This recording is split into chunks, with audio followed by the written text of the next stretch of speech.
ఈ వీడియోలో అయితే 2 రకాల బోండాలైతే నేను చేస్తున్నానండి. ఇది మసాలా బోండా అనమాట. ఇంకొకటి బెల్లం బోండా. గోధుమ పిండితో చేస్తారు. చాలా బాగుంటుందన్నమాట. టేస్టీగా రోజు అయితే పిల్లలు స్కూల్ నుంచి వచ్చేసరికి నేను ఈవినింగ్ స్నాక్స్ లాగా చేశానన్నమాట. ఇప్పుడైతే మనం ఎలా చేస్తాం చూసేయండి ఒకసారి. ఇకైతే ఒక గిన్నె అయితే తీసేసుకోవాలి. అందులో మనము జీలకర్ర, సాల్ట్, బేకింగ్ సోడా అయితే వేసుకోవాలన్నమాట. కొద్దిగా ఇడ్లీ పిండి, అదేవిధంగా శనగపిండి అనమాట. శనగపిండి తీసేసుకుని ఇదిలా కలిపేసుకోవాలి. మనకి బోండా ఎలా షేప్స్ వస్తాయో ఆ విధంగా కలిపి పెట్టుకోవాలండి పిండి అయితే ఈ విధంగా కలిపేసుకోవాలన్నమాట. ఇందులో కొద్దిగా కొత్తిమీర అయితే వేసేసుకుందాము. అలాగే ఉల్లిపాయ ముక్కలు కూడా వేసేసుకుందాము. కరివేపాకు చెట్టు మా ఇంటికాడ ఉంది కానీ మొత్తం చీడ పట్టేసిందండి. అందుకే నేను కరివేపాకు వేయలేదనమాట. మీకుంటే వేసుకోండి, టేస్ట్ బాగుంటుంది. ఇకైతే ఆయిల్ పెట్టేసుకొని ఇలాగైతే మనం బోండాలు అయితే వేసేసుకోవాలి.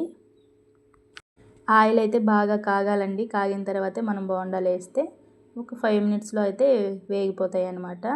ఇప్పుడైతే వేసేసుకున్నాం కదా, మనం తిప్పేసుకోవాలన్నమాట. ఒక సైడే కాలుతూ ఉంటాయి కదా, మరొక పక్కకి తిప్పుకోవాలి.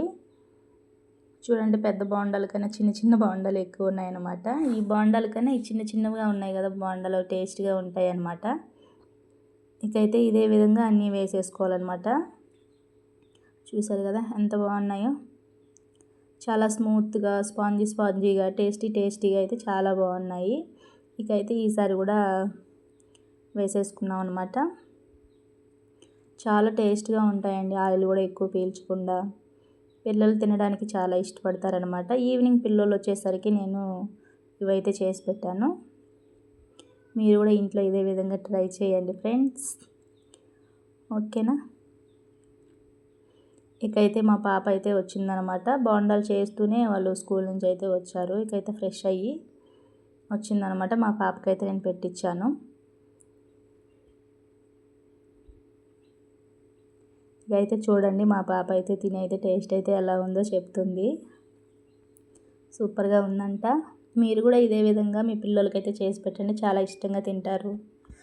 బోండాలు అయితే నెక్స్ట్ మనం మైదాతో కూడా చేసుకోవచ్చండి. మైదా, ఇడ్లీ పిండి, శనగపిండి వేసి కూడా చేసుకోవచ్చు. కాకపోతే నేను మైదా అయితే యూజ్ చేయలేదండి. మా ఇంట్లో ఉండేది శనగపిండే ఉండింది కాబట్టి నేను శనగపిండి, ఇడ్లీ పిండితో మాత్రం వేసి చేశానమాట. మీరు కూడా ఇంట్లో ఈ విధంగా ట్రై చేయండి ఫ్రెండ్స్. చాలా బాగుంటాయి, టేస్టీగా. చూడండి ఎంత స్పాంజీగా, ఎంత స్మూత్గా ఉన్నాయో. చాలా బాగున్నాయి అన్నమాట. ఇప్పుడైతే మా ఆయనకైతే పెట్టిస్తున్నాను. కొద్దిగా ఆనియన్స్, కొత్తిమీర ఇలా అయితే చట్నీ అయితే చేశానమాట. చట్నీ అయితే పిల్లలు బాగా తింటారు కదండి. ఓకే అండి, ఇంకొక వీడియోలోకి వెళ్ళిపోదాం. ఇప్పుడైతే నేను బెల్లం తురిమేసుకుంటున్నాను కదా, ఇదైతే బెల్లం బోండాలన్నమాట. గోధుమ పిండితో అయితే చేసుకుంటారండి, చాలా టేస్టీగా ఉంటుంది. మైదాతో కూడా చేసుకోవచ్చు. కాకపోతే గోధుమ పిండి అయితే కొద్దిగా బలం కూడా ఉంటుంది కదా పిల్లలకి. బెల్లము ఇలాంటివి వేసి చేస్తాం కాబట్టి ఈ బోండాలు తింటే కొద్దిగా బలం కూడా అనమాట. ఇకైతే మొత్తం నేను బెల్లం అయితే ఇలా తురిమేసుకున్నాను. ఇప్పుడైతే చిన్న గ్లాస్తో వాటర్ అయితే తీసేసుకోవాలి. ఇక మనం బెల్లం వేస్తేనే ఎక్కువ వాటర్ అయితే వస్తుంది కాబట్టి కొద్దిగా వాటర్ అయితే తీసేసుకోవాలన్నమాట. ఈ బెల్లం అంతా ఈ వాటర్లో కలిసిపోవాలన్నమాట. మొత్తం ఏ ఉండలు లేకుండా మనం కలిపేసుకోవాలి. చూడండి, ఇప్పుడు వీడియోలో చూపిస్తున్న విధంగా మనం కలుపుకోవాలన్నమాట. చిన్న ఉండలు లేకుండా కలిపేసుకోవాలి. మనం బెల్లం కానీ అక్కడే ఉండిపోయింది అనుకోండి, మనం బోండా వేసినప్పుడు అంటే పగిలిపోతుంది అనమాట. బోండా పగిలిపోయి బెల్లం అంతా ఆయిల్లోకి అయితే వచ్చేస్తుంది. అందుకని మనం చిన్న ఉండలు లేకుండా కలిపేసుకోవాలి. ఇప్పుడైతే బెల్లం వాటర్లోకి మనం పిండి అయితే వేసుకోవాలండి. ఇందులో అయితే సాల్ట్ ఏం వేయకూడదు అనమాట. బేకింగ్ సోడా అయితే వేసుకోవచ్చు. ఈ విధంగా అయితే మనం పిండి అయితే మొత్తం బెల్లం వాటర్లో అయితే కలిపేసి ఒక 20-30 మినిట్స్ పక్కన అయితే పెట్టుకోవాలన్నమాట. చూసారు కదా మనకి బోండా వస్తుందా రాదా అని ట్రైల్ అయితే చేస్తున్నాను అనమాట. ఇదే విధంగా కలిపి పెట్టేసుకోవాలి.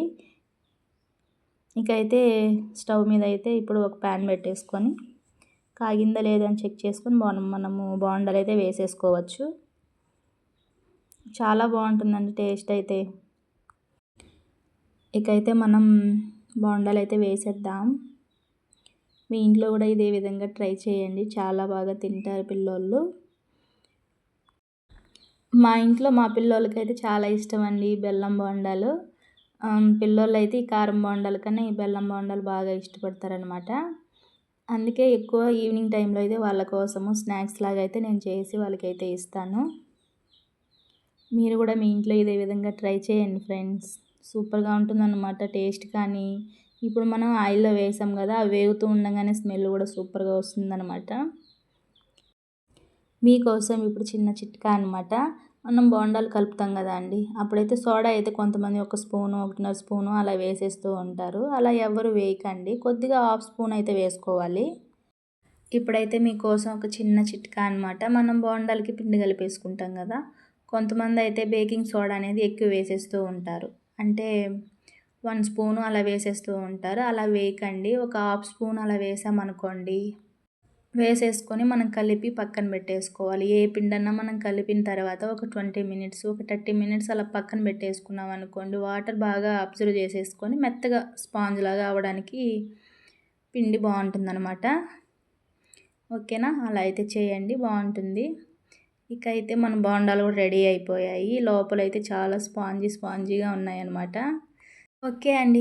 ఈ చిన్న వీడియో మీకు నచ్చినట్లయితే లైక్ చేయండి, షేర్ చేయండి, మంచిగా కామెంట్ చేయండి. ఈ బోండాలు ఎలా వచ్చాయి అనేది కూడా కామెంట్ చేయండి. ఓకే అండి. మరొక వీడియోతో మళ్ళీ కలుసుకుందాం. బాయ్.